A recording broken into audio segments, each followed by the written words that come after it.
Hello, welcome. इस video में आज हम आदतों को लेकर के कुछ बात करेंगे, क्योंकि व्यक्तित्व विकास में आदतों का बड़ा ही महत्वपूर्ण रोल है।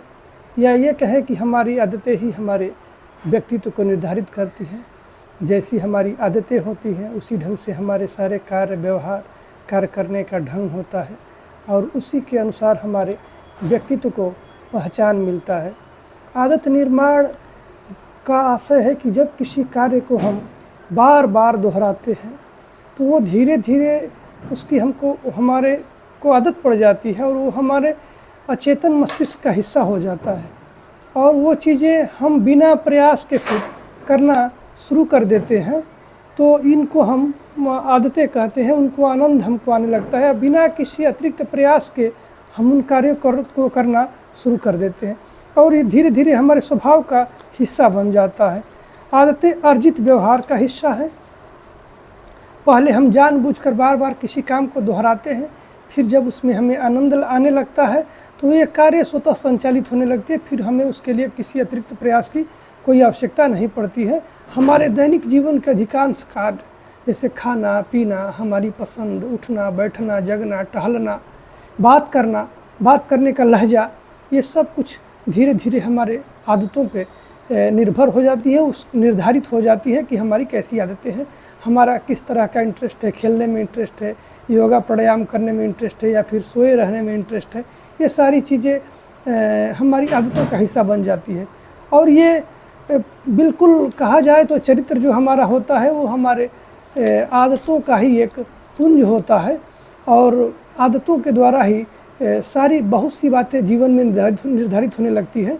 तो आदतों की विशेषताएं क्या है कि ये किसी कार्य को हम सरलता ढंग से कर लेते हैं। जब वो हमारी आदत में शुमार होती है तो हमें उसे करने में किसी तरह की प्रॉब्लम या विशेष प्रयास की आवश्यकता नहीं पड़ती है।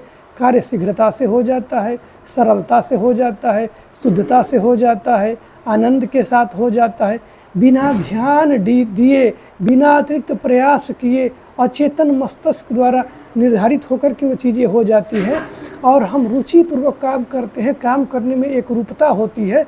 जो भी कार्य बार बार दोहराए जाते हैं उनमें धीरे धीरे एक रूपता आ जाती है। और आदत निर्माण के लिए हमें क्या करना चाहिए? चूँकि शिशु और बालक की जो अवस्था होती है उसे हम कहते हैं कि आदतों के निर्माण का काल। तो उस समय हमें विशेष रूप से अवेयर रहना है कि बच्चों में अच्छी आदतों का किस प्रकार निर्माण किया जाएगा। तो अच्छी आदतों के लिए सबसे तो ज़रूरी है कि हम उनको उस कार्य का बार बार अभ्यास कराएं, उस तरह की गतिविधियों में उसको इन्वॉल्व कराएं। शुरू में हमें प्रयास करने होंगे, हमें बल देने होंगे, बाद में उनकी वो हिस्सा बन जाएगी। रुचियों का हम परिमार्जन करें, उनकी रुचियों को उस तरफ ले जाएं जो जीवन के लिए हितकर है, जो समाज के लिए हितकर है, जो आगे के विकास के लिए हितकर है। इसके बाद हम क्रियाशील रखें। किसी अभ्यास या दोहराने वाले कार्य में जितना हम क्रियाशील रहते हैं, जितनी हमारी संलग्नता रहती है, जितनी हमारी ज्ञानेंद्रियों का इन्वॉल्वमेंट उसमें रहता है एक साथ, उनके अर्जित व्यवहार को ग्रहण करने में और उनका हमारी आदत में शुमार हो जाने में ये सहायता मिलती है। इसके साथ ही संकल्प की दृढ़ता और प्रेरणा, हमें प्रेरित करने की ज़रूरत है, हमें उसे संकल्प दिलाने की ज़रूरत है, हमें उसे विश्वास दिलाने की ज़रूरत है कि ये चीज़ें वो बिल्कुल आसानी से कर सकता है और कहीं से उसको उसमें दिक्कत नहीं होने वाली है।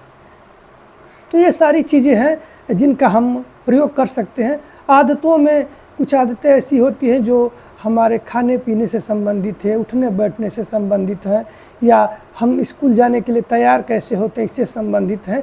हम अपने कार्य को रूटीनाइज्ड कैसे करते हैं, कैसे हम एक रूटीन में रह करके एक बिल्कुल शेड्यूल्ड ढंग से काम करते हैं, तो इसकी आदतें होती हैं। इसके बाद कुछ आदतें होती हैं जो शारीरिक इच्छा पूर्ति से संबंधित, जिसमें आनंद आता है, जैसे भोजन की आदत है, हमारी किस तरह के चीज़ों को पसंद करते हैं, कपड़े पहनने की आदत है, चाय पीने की आदत है।